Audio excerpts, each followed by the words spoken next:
अस्सलाम स्टूडेंट्स। तो बेसिकली ये हमारा लास्ट लेक्चर है मैट्रिसेस का, जिसमें हम rank of matrices, echelon form, reduce echelon form और सिस्टम ऑफ लीनियर इक्वेशंस को डिस्कस करेंगे। चलिए स्टार्ट करते हैं। Rank of matrices. Basically rank of matrices बहुत इंपॉर्टेंट टॉपिक है, जो है कि number of non zero rows in echelon form और रिड्यूस एक्लॉन फॉर्म। तो अक्सर बच्चे इसे देख के घबरा जाते हैं यार कि एक्लॉन फॉर्म और रिड्यूस एक्लॉन फॉर्म में कौन कन्वर्ट करेगा। मैं आपको बहुत आसान ट्रिक बता देता हूँ। बेसिकली ये जो ट्रिक है ये 3x3 मैट्रिसेस के लिए, 2x2 के लिए, सब के लिए एप्लीकेबल है। आपने बस गौर से समझना है। अक्सर 3x3 मैट्रिसेस एग्जामिनर देता है उसमें टेस्ट में, तो बच्चे उसे स्किप करके आगे चले जाते हैं। तो बहुत आसान ट्रिक है ये। आप देखें, ये जो फर्स्ट रो है, फर्स्ट रो 3 एलिमेंट्स है, 1 माइनस 4 एलिमेंट्स है, 1 माइनस 1 2 माइनस 3। सेकेंड रो के 2 0 7 माइनस 7। थर्ड रो के 2 1 2 एंड माइनस 11। चले मैं आपको तरीका बताता हूँ। ये जो फर्स्ट एलिमेंट है फर्स्ट रो का, इसका आपने एडजॉइंट लेते जाना है सेकेंड रो के हर एलिमेंट के साथ। जैसे आप देखें, ये थोड़ा एरोस बनाए हुए हैं आपको समझाने के लिए, आपको कॉम्प्लेक्स लग रहा होगा, मैं आपको क्लियर कर देता हूँ। 1 multiply with 0 0, AD minus BC, 2 minus 1 ज़र माइनस 2, दरमियान में माइनस फार्मूला वाला प्लस 2 आ जाएगा, ये नीचे लिखिए। ठीक हो गया। अब आगे नंबर पे शिफ्ट कर देंगे। 1 7 ज़र 7 माइनस फार्मूला वाला 2 2 ज़र 4, 7 माइनस 4 3 नीचे लिखते हैं। अब आगे फिर शिफ्ट कर जाना है। 1 माइनस 7 ज़र माइनस 7 माइनस फार्मूला वाला 2 माइनस 3 ज़र माइनस 6, ये फार्मूला के साथ प्लस हो जाएगा। माइनस 7 प्लस 6 माइनस 1 नीचे लिखते हैं। अब ये जो सेकंड रो खत्म होगी, अब निचली रो पे, थर्ड रो पे आपने शिफ्ट कर जाना है। 1 1 ज़र 1 माइनस फार्मूला वाला 3 माइनस 1 ज़र माइनस 3, 1 प्लस 3 हो जाएगा, माइनस 3 साथ में माइनस फार्मूला वाला प्लस 4 आ जाएगा, वो नीचे लिखते हैं। 1 12 ज़र 12 माइनस फार्मूला वाला 3 2 ज़र 6 6 नीचे लिखते हैं। 12 माइनस 6 6, ये नीचे लिखते हैं। 1 माइनस 11 ज़र माइनस 11, 3 माइनस 3 ज़र माइनस 9, क्योंकि प्लस 9 हो जाएगा, फार्मूला वाला माइनस भी है। Minus 11 plus 9 minus 2। अब यहाँ पे आ जाएंगे सेकेंड स्टेप। फर्स्ट स्टेप तो कंप्लीट हो गया, हम यहाँ पे आ गए। सेकेंड स्टेप ये जो है किस तरह सॉल्व करना है, उसी तरह ही जैसे ऊपर किया था। 2 6 ज़र 12 माइनस फार्मूला वाला 4 3 ज़र 12, 12 माइनस 12 0। आगे शिफ्ट कर देना है। 2 माइनस 2 ज़र माइनस 4 प्लस हो जाएगा, क्योंकि 4 माइनस 1 ज़र माइनस 4 होगा, साथ में फार्मूला वाला माइनस लगाएंगे तो प्लस 4 0 हो जाएगा। अब यहाँ तक तो हो गया। बेसिकली यही चीज इंपॉर्टेंट थी। नीचे सिंपल है कि नंबर ऑफ स्टेप्स, 2 स्टेप्स हुए। फर्स्ट में हम यहाँ से यहाँ पे लेके आए, सेकंड में यहाँ पे, plus number of non zero रोज। अब जब हम एक रो पे आ जाएंगे ना, एक रो पे, तब स्टेप्स को रोक देना है। नॉन जीरो अगर है तो फिर उसे काउंट करना है। स्टेप्स 2 हो गए, नॉन जीरो कोई भी नहीं है तो इसका रैंक क्या आ जाएगा, 2। बेसिकली समझ आ गई? अगर नहीं आई तो पॉज करके फिर देख लें। अब ये एग्जाम्पल के तौर पे एक मैट्रिक्स में आपके सामने लेके आया हूँ, इसे आपने खुद सॉल्व करना है। बेसिकली पहले मुझसे भी गलत हो गया था, फिर मैंने ठीक किया, तो आपने बेसिकली इसे सॉल्व करके देखना। अब देखें, चले मैं कर देता हूँ, पहले पॉज करके खुद करें, अगर नहीं हो रहा तो देख लें। अब ये 3x3 मैट्रिक्स है, आपने इसे सॉल्व करना है। जैसे बताया था, 2 माइनस 1 ज़र माइनस 2, फार्मूला वाला माइनस 1 5 ज़र 5, माइनस 2 माइनस 5 माइनस 7 आ जाएगा। आगे शिफ्ट कर देना है। 2 3 ज़र 6 माइनस फार्मूला वाला 1 3 ज़र 3, 6 माइनस 3 3 आ जाएगा, नीचे लिख देना है। निचली रो पे शिफ्ट कर जाना है क्योंकि ये वाली खत्म होगी। 2 0 ज़र 0 माइनस फार्मूला वाला 5 5 ज़र 25, माइनस फार्मूला वाला भी आ जाएगा 25 माइनस 25। 2 3 ज़र 6 माइनस फार्मूला वाला 5 3 ज़र 15, 6 माइनस 15 माइनस 9 नीचे लिखते हैं। ठीक हो गया। अब 2 रोज फिर भी रहती हैं। चलें सेकंड स्टेप, -7 माइनस 9 ज़र 7 9 ज़र 63, हाँ 63 और 25 3 ज़र 75 आ जाते हैं। इसे सॉल्व कर लें 138, क्योंकि माइनस जो है वो फार्मूला वाला बीच में आ जाएगा, प्लस हो जाएंगे 138 आ जाएगा। अब बेसिकली एक रो रह गई, ये देखिए मैंने ऐड भी किया हुआ, यहाँ पे देख लें 138, तो बेसिकली एक रो रह गई है। तो यहाँ पे आपने स्टेप्स को रोक देना है। आप देख रहे हैं ये नॉन जीरो रो भी है, 2 ये steps plus 1 non zero row is equal to 3। अब ये जो इसका रैंक आ गया वो 3 आ गया। आपने भी इस तरह ही किया होगा, तो ठीक है बेसिकली। अब ये नीचे दूसरी भी एग्जांपल दी हुई है, ये जो मुझसे गलत हो गया मैं कह रहा था, तो ये आपने सही तरह से खुद सॉल्व कर लेनी है। पहली तो मैंने आपको करवा दी है, ये बेसिकली इस तरह ये आसान है, इसका रैंक 2 आ जाएगा। अब आपको जो शॉर्ट ट्रिक बताने वाला हूं मैं रैंक के लिए, बहुत ही शॉर्ट और मोस्टली वो ठीक भी आती है, वो ये है कि विच मैट्रिक्स, अगर कोई मैट्रिक्स है 3/3 जिसका मॉड इज इक्वल टू 0 आ जाता है, ठीक है, जिसका मॉड किसके इक्वल आ जाता है 0 के, तो उसका रैंक तो 2 आ जाएगा। अब बेसिकली ये देखें आप, मैंने पिछले लेक्चर में भी डिस्कस किया था प्रॉपर्टीज में, यहाँ पे 2 ऐड हो रहा है, 1 + 2 3, 7 + 2 9, 3 + 2 5। अब ये एडिशन हो रही है, इसका मॉड 0 के इक्वल है, तो इसका रैंक क्या है 2। ठीक हो गया, समझ आ गई। ये प्रॉपर्टीज में से मैंने ये उठाया है कि सेम नंबर ऐड हो रहा है ना इनमें, 1 में इधर 1 ऐड हो रहा है, 2 में 1 ऐड हो रहा है, 3 7 में 1 ऐड हो रहा है, 8 में 1 ऐड हो रहा है, 9 3 में 1 ऐड हो रहा है, 4 में 1 ऐड हो रहा है, 5। तो बेसिकली इसका डिटर्मिनेंट 0 के इक्वल आएगा प्रॉपर्टीज के अकॉर्डिंग, तो आप देख भी सकते हैं।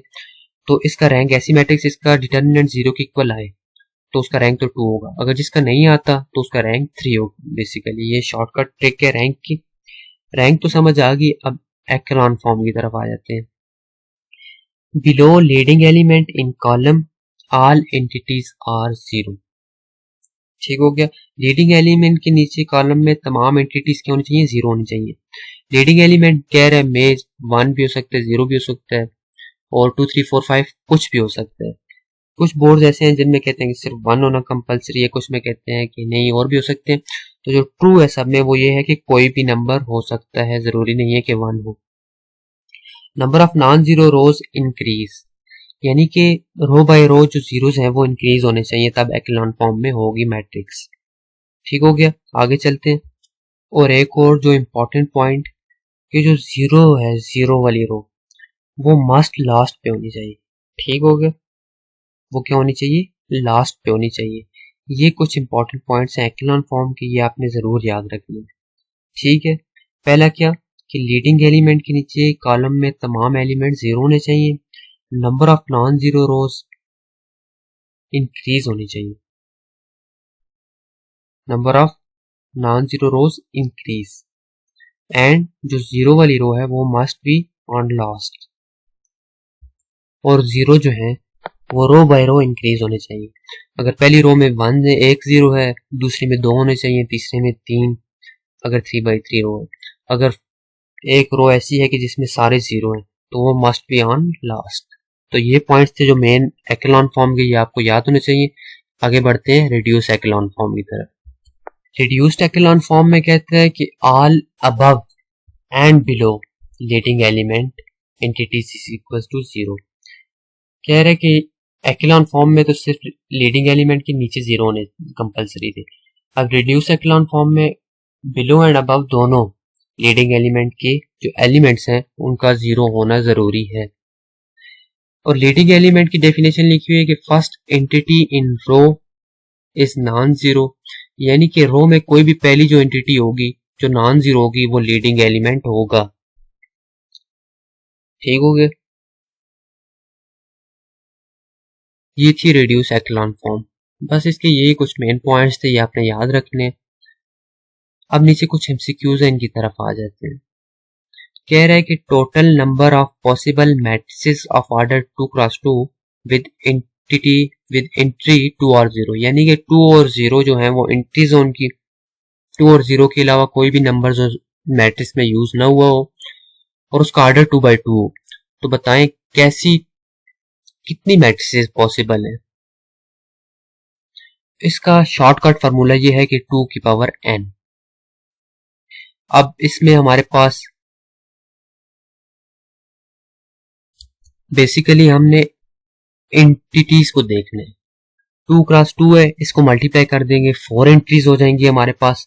हमने 2 की पावर में वो एंट्रीज रख देंगी, 2 की पावर में 4 रखेंगे तो 16 आ जाएगा।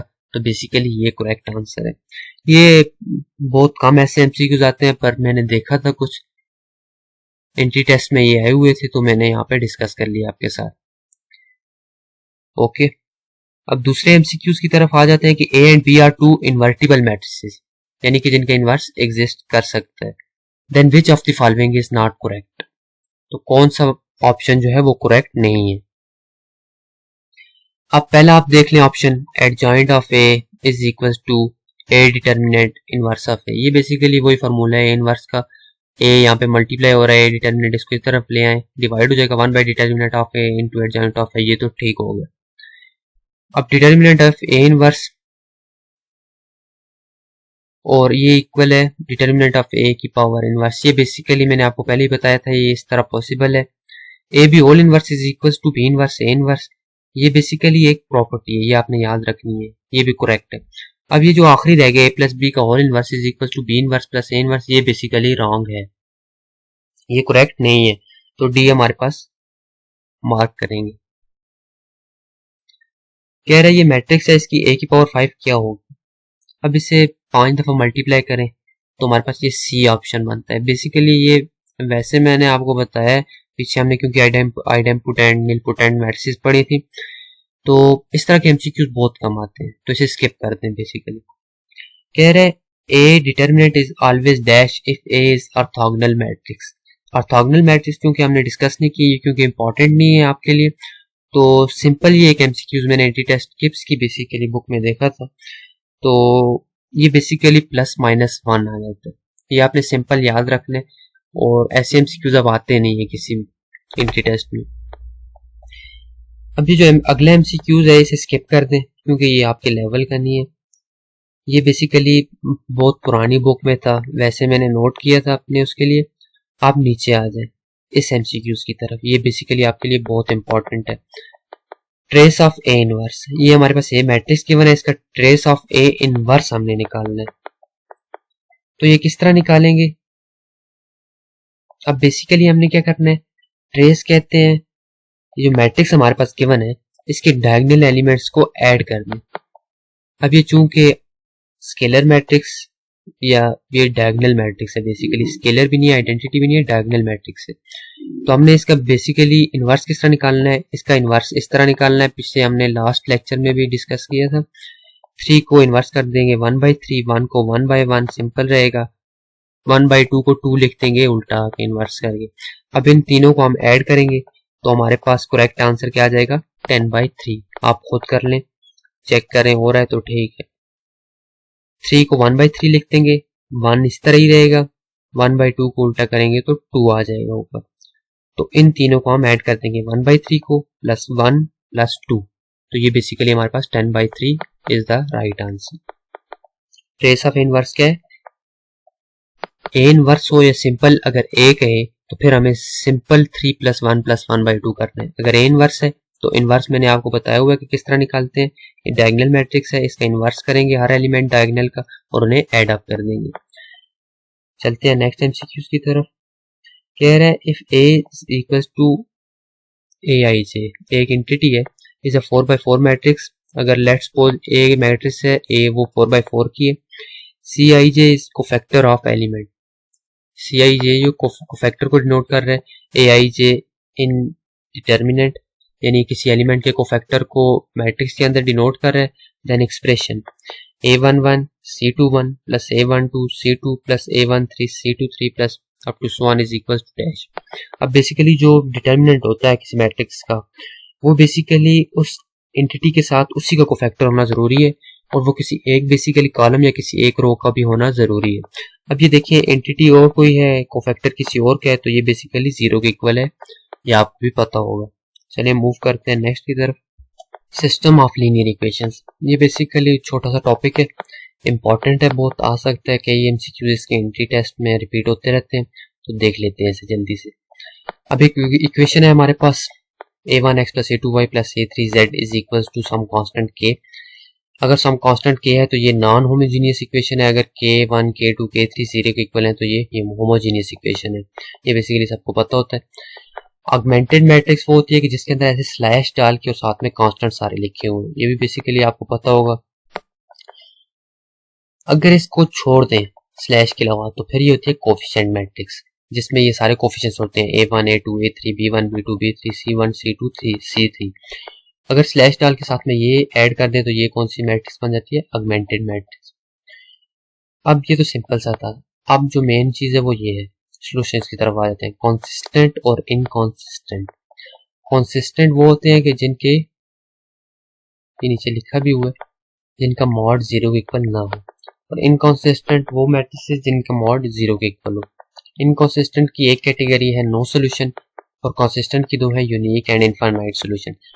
यूनिक सॉल्यूशंस में ट्रिवियल सॉल्यूशन आ जाते हैं, यानी कि ट्रिवियल सॉल्यूशन वो होते हैं कि जो 0 0 0 यानी हर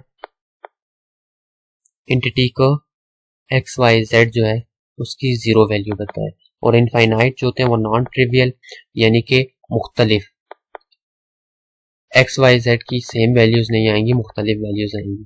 इनकॉन्सिस्टेंट नो सोल्यूशन, इसके लिए A mod is equal to 0 matrix होना जरूरी है। नॉन ट्रिवियल के भी नॉन ट्रिवियल के लिए भी ए मॉड इज इक्वल टू 0 होता है। तो ये तो सिंपल सी चीजें थी। अब आ जाते हैं हमारे मेन कॉन्सेप्ट की तरफ, जिसमें फाइनाइट सॉल्यूशंस, इनफाइनाइट सॉल्यूशंस और नो सॉल्यूशंस के क्वेश्चंस आते हैं बेसिकली। तो अगर हमने देखना है रैंक ऑफ ए मैट्रिक्स, यानी सिंपल ये जो ए मैट्रिक्स है कोफिशिएंट मैट्रिक्स, उसका रैंक ऑगमेंटेड मैट्रिक्स के इक्वल आता है, और वही नंबर ऑफ इक्वेशंस और वेरिएबल्स, यानी कि ये जो वेरिएबल्स हैं एक्स वाई जेड 3, ये इक्वेशंस हैं a1, ये जैसे तीनों इक्वेशंस लिखी हुई हैं, इनके इक्वल आ जाता है, फिर तो वो फाइनाइट सॉल्यूशंस देंगे। ये आगे डिस्कस करेंगे एग्जांपल, तो आपको सही तरह से समझ आ जाएगी। अगर rank of A matrix coefficient matrix rank of augmented matrix के इक्वल आती है और less than number of equations और वेरिएबल्स है तो इनफाइनाइट सॉल्यूशन। अगर rank of A does not equals to rank of augmented matrix तो नो सॉल्यूशन। ये हमने लास्ट लेक्चर में भी रिवाइज कर लेते हैं, चलें डिस्कस तो किया था लास्ट लेक्चर में। Singular non trivial infinite no solution inconsistent, इसका मतलब है ए मॉड किसी मैट्रिक्स का mod determinant is equal to 0। अब नीचे क्वेश्चन की तरफ आ जाते हैं। What value of lambda the system has non trivial solutions. कह रहा है कि लैम्डा की कौन सी वैल्यू पे सिस्टम के जो सॉल्यूशंस हैं वो नॉन ट्रिवियल होंगे। अब हमने बेसिकली क्या करना है, यही ट्रिक यहाँ पे अप्लाई करनी है, देखना है कि यहाँ पे हो रहा क्या है। रेशियोज में 2 multiply by 2 4, 4 multiply by 2 8, 8 multiply by 2 16। ये तो बेसिकली शॉर्टकट ट्रिक है देखने की, लेकिन आपने किस तरह सॉल्व करना है, आपने देखना है कि ये मैट्रिक्स कौन सी मैट्रिक्स है, ये सिंगुलर मैट्रिक्स है जिसका मॉड 0 के इक्वल होता है। तो आपने क्या करना है, 0 के इक्वल इसके मॉड को लेना है डिटर्मिनेंट को, और आपने डिटर्मिनेंट निकाल के लैम्डा की वैल्यू निकाल लेनी है। ये बेसिकली सिंपल सा क्वेश्चन है, ये हर बच्चे को आता है, और ये एंट्री टेस्ट में बहुत दफा रिपीट होते हैं ऐसे क्वेश्चंस। अब जो इस टॉपिक के related system of linear equation के रिलेटेड क्वेश्चन है वो उस पे आ जाते हैं। Reduce echelon form of system of equation in 3 variables. तो इसका चेक करना है कि हैविंग डैश सॉल्यूशंस। ऑप्शन है unique, infinite, no solution, non solution. चलिए अब हमने पहले कोफिशिएंट मैट्रिक्स को देखना है। 1 0 0 0 2 0 0 0 0, इस स्लैश से उस तरफ को छोड़ देना है पहले। इसका देखना है कि रैंक क्या है। नंबर ऑफ नॉन जीरो रोज देखते हैं रैंक में, इसकी कितनी है 2। अब सारी मैट्रिक्स को देखना है, क्योंकि ऑगमेंटेड मैट्रिक्स देखना है, इसकी कितनी है, इसमें 1 2। कोफिशिएंट मैट्रिक्स का भी रैंक 2 है, ऑगमेंटेड मैट्रिक्स का भी रैंक 2 है, और नंबर ऑफ जो वेरिएबल्स हैं वो देख लेते हैं कितने हैं। वो क्या है, equation on 3 variables, less than 3 है क्योंकि रैंक तो 2 2 आ रहा है, तो इससे कौन से सॉल्यूशंस होंगे, इनफाइनाइट। ये ऊपर देख सकते हैं सेकंड प्रॉपर्टी को सेटिस्फाई कर रहे हैं। अब आगे अब जो सेकंड क्वेश्चन है ये भी उसी से कंसेप्ट से रिलेटेड है। x plus y is equals to 2 and 3x plus 3y is equals to 6 has dash solutions।